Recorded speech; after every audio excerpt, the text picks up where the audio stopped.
एक जो तासुर दिया जा रहा है आज, चाहे वज़ीर आज़म दें, चाहे मरीम नवाज शरीफ साहिबा दें, चाहे मौलाना फजल रहमान साहब दें, वो ये है कि शायद इलेक्शन कमीशन किसी दबाव के तहत या किसी और वजह पे, कोई ऐसी वजह जो बताई नहीं जा सकती, उसकी वजह से इमरान खान के हवाले से या पाकिस्तान तहरीक इंसाफ के हवाले से फॉरेन फंडिंग केस का फैसला नहीं दे रहा। उससे शायद बहुत ज़्यादा उम्मीदें लगाई हुई हैं पूरी हुक्मरान इत्तेहाद ने। वो फैसला आपको लगता है कि किसी दबाव के तहत नहीं दिया जा रहा? क्योंकि एक बात तो आपको भी पता है कि जो चीफ इलेक्शन कमिश्नर हैं वो बड़े इंडिपेंडेंट शख्सियत हैं, बड़े तगड़े आदमी हैं, सिकंदर सुल्तान राजा साहब। वो किसी की जो दबाव है वो तो शायद खातर में नहीं लाएंगे, लेकिन क्या पता वाकई अभी उसके ऊपर काम हो रहा हो, उसे लिखा जा रहा हो, और मुमकिन है कि जो उम्मीदें आपने लगाई हुई हैं, आपकी पूरी जमात ने और बाकी साहब ने, वो ऐसा फैसला ना आए। मनीब, ये आपका कहना मुनासिब नहीं है कि हमने कोई उम्मीद लगाई हुई है या बाकी जमातों ने उम्मीद लगाई हुई है। वह बात सीधी सी है, एक केस है, उसका फैसला आना चाहिए। ये क्या तरीका हुआ कि आपने कोई उम्मीद लगाई हुई है? नहीं आपने कौन सी उम्मीद लगाई? सर उम्मीद तो लगा, आप कह रहे हैं ना सर, आप कह रहे हैं ना फलाने इजरायली ने पैसे दिए, फलाने ने दिए, तो इनको सजा दो। आज पूरी कैंपेन चलाई। नहीं, वो साबित हुई ना यार चीजें। हम पे तो इल्जाम लगे कि हमने जितना बजट नहीं है पाकिस्तान का, उससे ज्यादा पैसा जो है इंडियन अकाउंट में भेज दिया। आज तक साबित भी नहीं हुआ, ना किसी ने माफी मांगी है। बिल्कुल ठीक। मगर मैं इससे आगे बढ़ना चाहता हूँ। मैं एक और चीज कहता हूँ, देखें, मेरे बड़े भाई हैं जाहिद साहब, उन्होंने एक बात की कि आप हुकूमत में अगर आ भी गए थे आईनी तरीके से, अदम एतमाद के जरिए से, तो आप फौरी तौर पे इलेक्शन की तरफ चले जाते। बात ठीक कह रहे हैं, हमें बात नहीं माननी चाहिए थी उनकी, जो आज इस हुकूमत के लिए रोड़े अटका रहे हैं, इसलिए कि मालियाती अदारों से आपका कोई एग्रीमेंट ना हो सके। सर किन की मैं बात मानता है हूं मियां इस साहब, बात सर को। खुल के दसो एक सर, सेकंड किना दी गल? यार मनीब एक सेकंड जी माफी चाहता हूँ, एक सेकंड जी। मगर मैं गुजारिश करूंगा कि हमारी गलती है कि हमने जिस जज्बे से, जिस मकसद के लिए अपनी सियासत को रियासत के लिए कुर्बान किया, हमें तंग नजरी से, हमें शक की निगाह से जिस तरह रोड़े अटकाए जा रहे हैं, हमें फौरी तौर पर उनकी बात नहीं सुनना चाहिए थी, हमें इलेक्शन में चले जाना चाहिए था। मगर दूसरी एक अर्ज करूंगा कि जो कहते हैं कि फौरी इलेक्शन होने चाहिए, इमरान खान भाई आओ, 2 सूबों में आपकी हुकूमत है, असम्बलियां तोड़ो, बिस्मिल्लाह करो, आओ इलेक्शन में चलते हैं। तीसरी बात, ये समझते हैं कि क्या पाकिस्तान के अंदर कहते हैं कि बड़ा अच्छा खासा मुल्क चल रहा था बकौल मेरे छोटे भाई काजमी साहब के। तो मैं ये कहता हूं कि 4 महीने पहले क्या इस तरह का पाकिस्तान चल रहा था? करप्शन उसमें बढ़ी, कर्जे उसमें बढ़े, महंगाई उसमें बढ़ी, और यहां तक के पाकिस्तान की बैड गवर्नेंस 4 सालों में जो उसने बना के दी, उसकी तारीख में मिसाल नहीं मिलती। इसी तरह आप देखें रियासत में ये नहीं होता कि मुल्क की जरूरत के तहत आप गलतियां जो अदारों में बैठे लोग करते हैं, आप मुल्क के लिए हमने कुर्बानी दी, वो अपनी जगह, मगर हमारी गलती एक और है। रियासत के अदारों में बैठे लोगों ने जिन्होंने गलतियां की, जिनका खमियाजा मुल्क भुगत रहा है, उनका मलबा, उनका बोझ हमें नहीं उठाना चाहिए था उनको रेस्क्यू करने के लिए।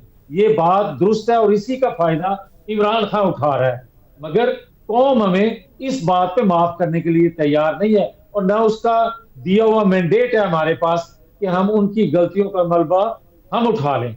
अब एक बात मैं और करना चाहता हूं कि ये फरमाते हैं मेरे भाई हैं कि हमने 4 माह में डिलीवर क्या किया।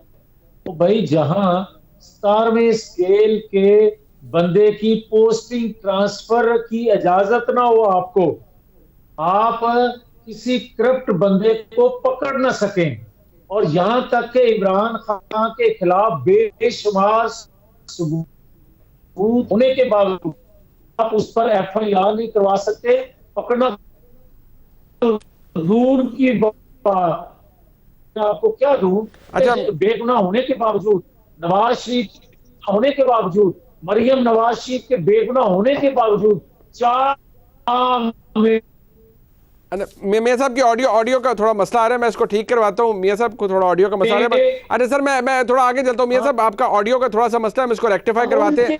सर मैं आगे कुछ नहीं कर सके। ठीक है। मैं जरा अतर साहब एक बात है, मैं जाहिद साहब के पास जाने से पहले जरा मैं इसका जवाब जरूर चाहूँगा कि देखिए ये बात तो शायद फेयर है कि अगर ये सियासी जमातें तमाम इकट्ठी होकर ये कहें कि जी ठीक है हम बाकी असम्बलियाँ भी तहलील होती हैं और वफाक भी अपनी कौमी असम्बली तहलील करे, तो फिर तो इलेक्शन हो सकता है। लेकिन अगर सूबाई असम्बलियाँ तहलील ना हो और वफाक के एरिया में इलेक्शन में जा रहे हैं तो वो भी एक डिस्पैरिटी है जो कि रहेगी और शायद वो काबिल अमल भी नहीं होगा और कोई एक डिसएडवांटेज पर चला जाएगा। और दूसरी बात ये कि ये जो फेयरनेस की बात है या फेयरनेस का बयानिया, आप देखिए यहाँ पंजाब में हुकूमत चेंज हुई, अभी जनाब चौधरी परवेज़ इलाही साहब आए नहीं थे, तो ज़ाहिर बात है चौधरी साहब का तो कोई उनको तो ख्वाहिश नहीं होगी ना कि भाई आके फलाने डीजी को उठा दो या फलाने डीजी एंटी करप्शन को उठा दो। उनको तो शायद उससे कोई, क्योंकि चौधरी साहब के खिलाफ तो कोई केस नहीं है जिसके ऊपर डीजी एंटी करप्शन बैठा हुआ था। हाँ, वो फरा साहिबा जो हैं उनके हवाले से ज़रूर डीजी एंटी करप्शन एक तहकीक कर रहे थे, तहकीकात हो रही थी, मुकदमा था। अभी चौधरी साहब दफ्तर नहीं आए तो उससे पहले उनको सूबा बदर कर दिया गया उस अफसर को। तो कौन सी फेयरनेस की बात हम करें और किस मेयार की बात हम करें अतर साहब? देखिए, जहां तक उस डीजी एंटी करप्शन का ताल्लुक है, ऑब्वियसली वो वफाक में गए। मुझे नहीं पता कि चौधरी साहब ने वो हुक्म दिया है, इसलिए कि हमजा साहब ने जो काबीना बनाई थी उसमें फरा घोगी साहिबा के ससुर भी थे, तो हो सकता है कि वो ससुर ने कहा कि ये क्या कर रहे हो। नहीं, वो ससुर तो उन्होंने आग किया हुआ है, अपने बेटे को भी फारिग किया हुआ है और बहू को भी किया हुआ है। वो गुजर साहब अब आपके कह रहे हैं ना, नहीं मैं नहीं कह रहा, वो वैसे ही वो पुराना, वो तो रिकॉर्ड के ऊपर उन्होंने कहा हुआ है कि मेरा कोई ताल्लुक नहीं है बेटे से और दूसरी उसकी बीवी से। भाई मुनीब भाई देखिए, मैं जो मियां साहब का छोटा भाई हूं, ये मुझसे इतना प्यार करते हैं, मेरा ख्याल रखते हैं, तो वो तो गुजर साहब के अपने बेटे हैं, तो वो कुछ ना कुछ ख्याल रखेंगे ना तमाम तरह इख्तलाफात के बावजूद। तो वो तो मुझे लगता है कि उनके ससुर पोस्टिंग करवा के गए होंगे, तो ये भी हमें सामने देखना चाहिए। अब मुझे नहीं पता किसने करवाई है। दूसरी बात ये है कि मियां साहब ने ये कहा कि इमरान खान के दौर में बड़ी बुराइयां थी। मैं बिल्कुल मानता हूं बड़ी बुराइयां थी, करप्शन भी थी, पर प्रॉब्लम ये है कि मियां साहब के पास इस वक्त यूगोस्लाविया नहीं पाकिस्तान की हुकूमत है और पाकिस्तान की तारीख की ताकतवर तरीन हुकूमत है। रीजन बीइंग कि तमाम बड़ी सियासी जमातें इसके अंदर शामिल हैं। तो पकड़े इमरान खान को, लटकाएं उसको, जो उसके ऊपर मुकदमात है आप बनाएं। आपको किसका डर है? अगर आप सब मिल के भी इदारों से डरते हैं, आप सब मिल के भी ये कहते हैं, अदर साहब वो कहते हैं हमें इदारों की हिमायत हासिल नहीं है, वो कुछ नहीं कर सकते, वो कहते हैं हमारे रास्ते में रोड़े अटकाते हैं वो। नहीं इनको देखिए, बात सुनिए, जुमला कहने की इजाजत दे दें। जी सर, काजमी साहब माजरत से एक जुमला प्लीज। मैं ऑन ओथ बात ये कहने लगा हूँ, ऑन ओथ ये बात कहने लगा हूँ। 4 माह की हुकूमत में डीसी शोहपुरा जो आज है यही पहले थे, और इन्होंने मेरे प्लाजे को, मेरी फैमिली के प्लाजे को गिराने के लिए हमारा इंतकाल खारिज किया 600 कनाल का, और उसमें कई और लोग भी हैं। अब आज भी इंतकाल मेरा वो मानते हैं, सारी दुनिया मानती है कि हमने गलत किया था, और इमरान खान ने कहा था शहजाद अकबर को और वो बैठ गया और उसने इंतकाल खारिज कर दिया। आज तक वो बहाल नहीं करवा सके। आजमी साहब ये है सूरत हाल, और अनुरोध कह रहा हूँ आज तक बहाल नहीं हुआ। आगे आप ठीक, अच्छा नहीं देखिए ना मियां साहब, ये गिला तो आपका बनता है शहबाज साहब से। जब उनकी हुकूमत आई थी अपनी जायदादें तो उन्होंने वापस ले ली थी। इसहाक डार साहब का घर भी हुकूमत नहीं है, यही तो कह रहे हो, हुकूमत नहीं है। और सर तो फिर निकलो इधर जो सर ये देखे ना, ये प्रोटोकॉल भी मजे भी ठीक है। चलो सर टुवर्ड्स जाहिद साहब, सर ये इस्तीफे भी अभी खबर आ रही है कि 11 के करीब पीटीआई के इस्तीफे नेशनल असेंबली में मंजूर हो गए। पर सर क्योंकि वक्त बिल्कुल खत्म हो गया है, पार्टिंग नोट आपकी जानिब से क्या है? पीएमएलएन को खासतौर पे, ये पीएमएलएन लेड हुकूमत है वफाक में, क्या करना चाहिए, वो आप क्या कहेंगे? देखिए बात सुनिए कि पहले तो ये जब तय कर लिया, और आज मैं पीडीएम का बयानिया भी सुन रहा था, उन्होंने तो कहा कि हम 1.5 साल तक डट के हुकूमत करेंगे और हालात ठीक करेंगे।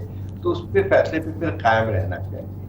ठीक, या तो आप पहले तय कर लें या अभी तय कर लें। तो मियां साहब आप ये सारी चीजें जो है अपने वज़ीर आज़म साहब को शिकायत करनी चाहिए कि आप इतने लावारिस होने के बाद हुकूमत क्यों ले रहे हैं। आपको मैं वही बात कर रहा हूँ कि आपके लिए अगर ये अच्छा है कि लोगों ये वोट लेके आप वाज़े मैंडेट के साथ आए, तो फिर मेरे ख्याल वही रास्ता इख्तियार करना चाहिए। लेकिन बीच के रास्ते जो ले रहे हैं वो उससे ज्यादा कोई खतरनाक चीज नहीं होती है किसी गवर्नमेंट के लिए। ठीक। और आप मुझे बताइए कि आपकी आवाज एक है और पीडीएम की जो मैं सुन रहा था वो तो बिल्कुल ही मुख्तलिफ आवाज है। तो आप ये तय कर लें कि आप जो बातें कर रहे हैं सिर्फ आपकी अपनी सोच है या जो है फिर पीडीएम से आपके ख्यालात बिल्कुल मुतासिम है, तो फिर तय कर लें। बिल्कुल ठीक है सर।